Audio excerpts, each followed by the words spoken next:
Today I'm going to talk about Raise Publica again. It's had some pretty nice updates since I last talked about it, as it was one of my first videos, so I do think it's time to make a more updated version. So to get started, I'll briefly go over the core mechanics of the mod before I do jump into each government. The first major thing is families, and these make up the backbone of the government. And since I first tried this mod, there's a few new interactions, like you can start propaganda campaigns. This will boost your family's respect, only costing 1 gold a month. But it can just be extremely useful and worth it if you do have the spare gold. You can also use this on other families inside your realm and give them more power. You can even buy weak hooks, which can be, of course, extremely useful, but at the cost of 320 respect, it may not always be too worth it. Now, if you don't know, respect basically depends on who is the house head, as well as renown of that family. And respect is essential in many ways and often decides a family's voting power. Of course, we'll get more into the effects of this later when we talk about each government. So as well as all of that, there's also elections that take place and the next ruler will be voted on. The last thing I'll mention here is the addition of governorships. Basically, you can give spare titles to people from your court, and when they die, whoever is ruling the Republic will get the titles back. Now, you do actually want someone with good stewardship, as you will get a little bit of a boost, and if this stewardship is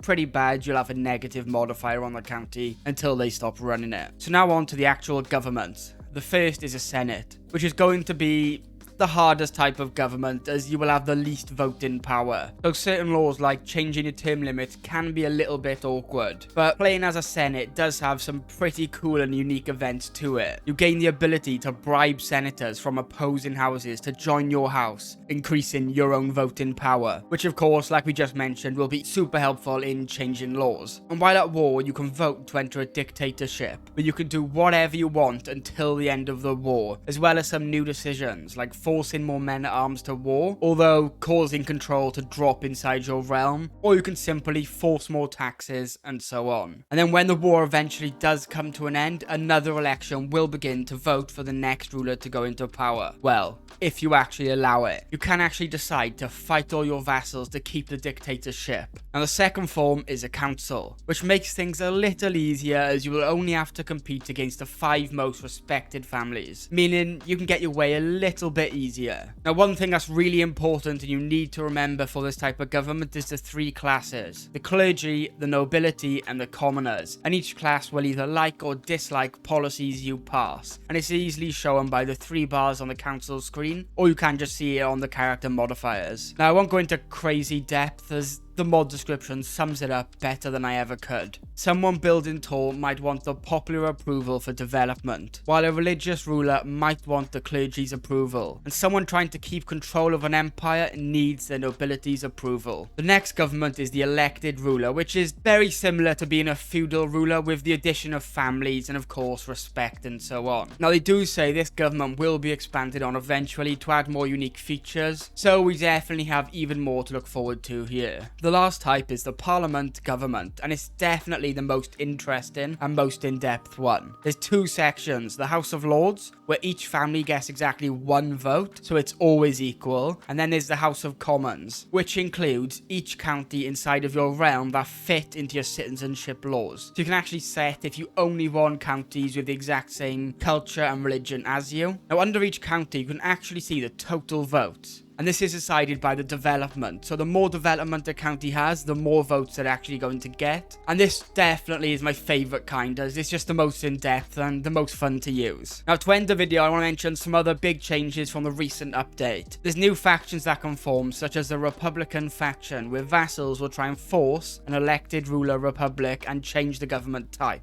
And the other is a peasant republican, and if they win, they set up parliamentary republic, and this just adds even more for you to be aware of and manage while you play. Now you may have actually already have noticed, but I'm quite late into the game, as there's new innovations like the Republican ideals, and this is actually used to unlock republics, as they can't be formed as easy as previously, which is actually an addition I like, as it gives more flavour to later in the game, although there are a few locations that actually start as a republic. You'll mainly notice them around Italy, like Venice and so on, as they have the maritime republic's innovation from the tribal era. But one thing you can actually do is start as a vassal and use a Republican faction to force your liege into that government type. Although if they do refuse to fight and accept, they will actually lead the Republic. Or if they choose to fight and you win, you will actually lead it yourself. So it's actually a pretty cool way to take over all the land. Anyway, that is all I got for today, but this mod is definitely one of the most detailed for Crusader Kings 3, so I can't recommend trying it enough if you haven't already. I actually want to end the video with a massive thank you to all the channel members. We have Bayek Von Quark, Arcane, Damien, Intermia1, Irrelevant, Luke Jarrett, and Zigadelic. But yeah, thank you all so much for watching, and hopefully I'll see you in the next one.